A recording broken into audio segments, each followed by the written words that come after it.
She just had a birthday on July 6th, and she posted a video what life is like at the age of 46. So I'm going to go ahead and play that video right now. What's up? So first of all, I just want to say thank you so much for all of your birthday wishes. Really, you guys have been there for me since the beginning of my career. So I just wanted to do a personal video just to say thank you. 46 years old.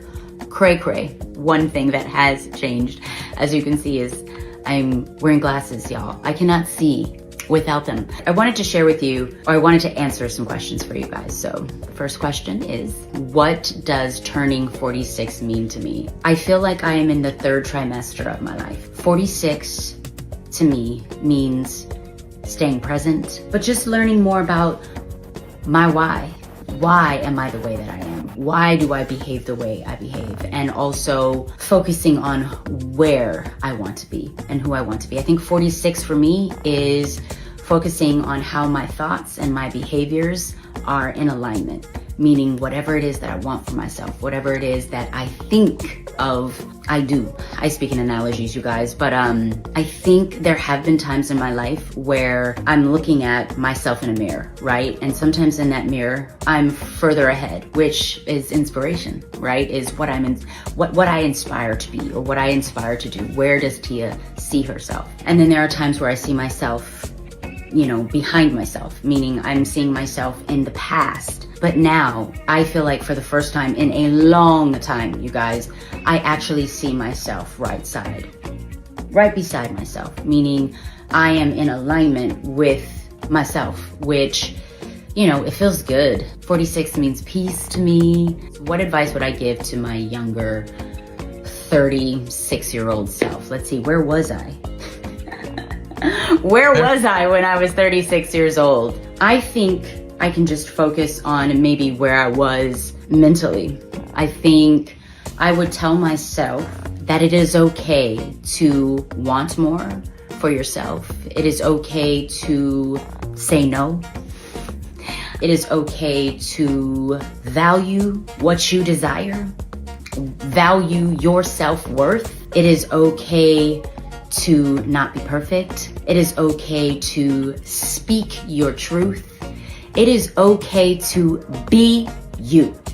The advice that I have for people entering their 40s, let's see, really enjoy the ride. In your 40s, you start to really realize how short life is. Mainly because I think when you're in your 40s, you start to see loved ones leave you. The perspective that it gave me was how short life really is.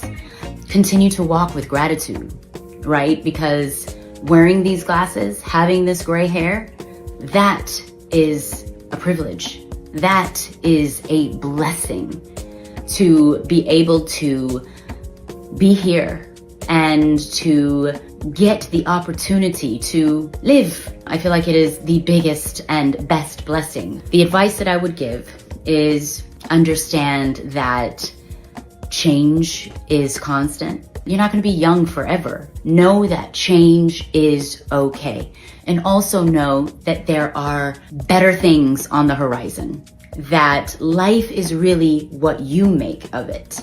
I think how I've changed from 45 to 46, another thing is I am no longer a people pleaser. I feel like I used to feel like I had to say yes to everything, even though it wasn't something that I wanted to do. And it could be just like influences from society and the world. You should be this way. You should be that way. You should be this by this time. I feel like how I've changed is I am living my life now. I am living the life that I want to live for myself.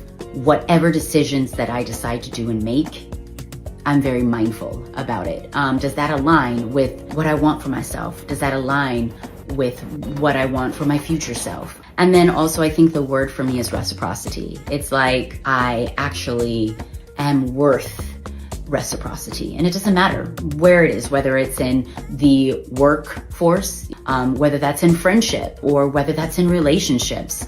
I am just looking for reciprocity, and it has been a game changer for me. I've definitely become an avid reader. I was not reading as many books as I was reading then. I can say I've read about 6 books in the past year and a half. So that's that. I'm enjoying this journey, and I really look forward to another year. I look forward to just amazing, beautiful, wonderful things happening, whether that's with my family, with my friends, with my career, just with life in general, and with you guys. I love you guys. Thank you so much for riding with me through thick and thin. Sometimes, things happen, and life is up, life is down at times, and that is okay. And I just really, really appreciate all of you guys for just sticking with me. And I love you. Mwah. Bye.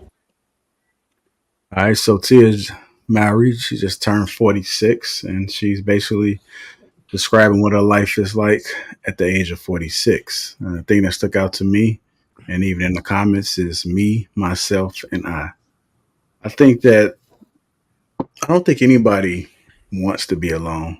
I really think that people um, sometimes they don't have a choice, whether it's early, whether it's later. And unfortunately, I think that she doesn't really have a choice at this time right now. So what you're hearing is basically the life that she has to live now that she is divorced. So uh, the only thing I was hearing was just me, myself, and I. It wasn't about anybody else. And typically, when somebody is in a terrible um, relationship or a divorce or something like that, like me, you have no really choice but to say I because you're alone at that point. So let me get you guys' thoughts about it. Tia, married at the age of 46. What was you guys' thoughts about it? Well, let me say Jr. this real fast. The I thing got is, I got a great oh, get go out ahead, of go ahead. Hey, we haven't heard from you all night. Hey, go ahead. here. No, man. Look, to me, I think she's probably gonna get a couple more dates or go on a couple more dates, and then she's probably gonna spin the block, man. Praying and hoping Corey stays single and unmarried. I think that's probably gonna need to be her plan. Go on a couple more dates.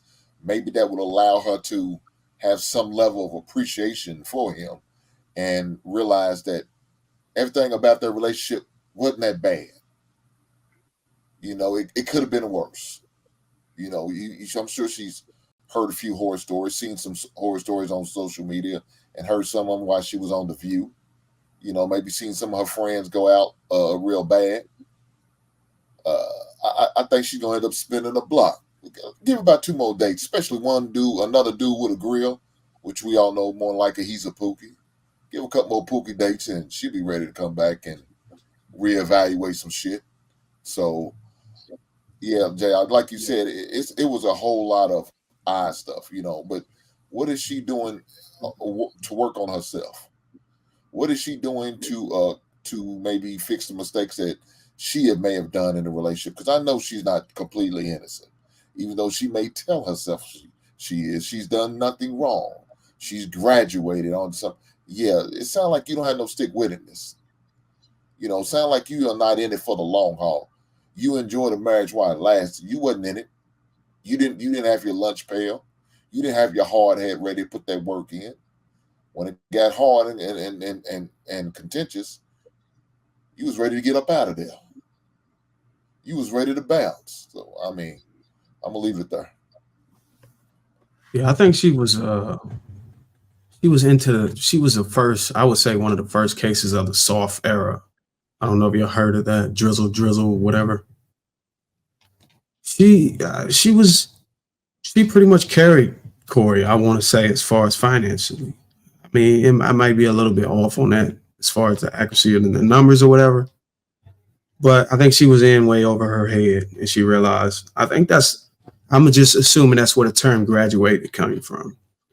I think typically women do well, or they fare well whenever the man is leading, or he's the one that's carrying the weight or the brunt of the resources and direction in the relationship. And I guess she realized that, and she didn't want to deal with it no more.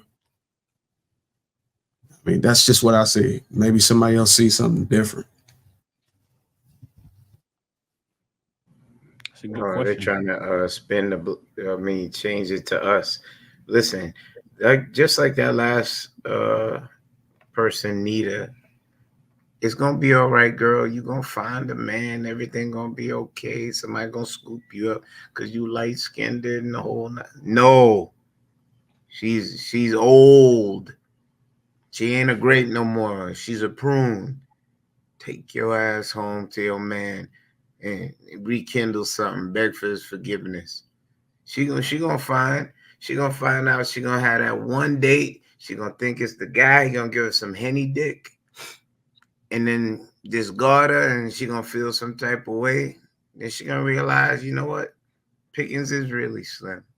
Let me go back to what I know. Her life. She had a 13-year-old, 6-year-old. You've been married to this man for God knows how long. He knows you. You know him. You have never expressed, and I've actually dug into it because I was like, let me look at see what's there. He's bellowed his love for his wife and how he wished to work it out and keep the relationship. He's never been accused of any DV, anything weird within it. Just a man fighting to keep his relationship. And the only thing that she could point out is that he wasn't working and the rose wasn't coming in. Candace, not going back. She said. So I look Corey net worth up. He worth $3 million, and they say she worth $4 million. So I mean, well, we I don't even think that if that's real. I mean, I don't know if it's real or not, but that's what they listing at. $3 million for him, $4 million for her. The thing that really bothered me about you say he worth more or less. No, I'm saying Corey is a working actor. Yeah. So the thing that bothered me the most about this is, as a parent with children that young, 6 and 13, like again, I just keep the word selfish just keep running through. Unless there's something that's just so egregious that occurred that she just don't want to put their business out there, then maybe it makes sense. But outside of that, this is, you said I need to make you think I want to clean diapers? Like you think people, like if people that were parents only did the things they want to do, our kids that had diaper rashes, they wouldn't eat sometimes. Like sometimes you got to do things that you don't want to do at the moment because it's what's best for your family. Like to just talk about your happiness nonstop and only care about yourself when you have young children is wild to me. You don't want to change diapers, bro? This ain't about her age to me. She could have been 19. To make a decision that's just focused on yourself, to me, like I prioritize children as something, once you have them, your life is not yours alone at that point. You have to put things to the side for the betterment of those kids. Like they didn't choose to be here. So if you were unhappy, you shouldn't have had no kids with that person and then found somebody or just didn't have no kids. But to break your whole family up for marginal happiness, to me is wild. That to me is extremely wild. And Marcus, then yeah. You said you up for the kids, like you kids. That's number one. But then you said if it was up to you and you had your way, or I don't know if it was you talking about yourself, but you said the kid was to have a rash. Like nobody want to change diapers, clean shit or whatever. Well, yeah, what I'm saying is I don't get excited to go change diapers.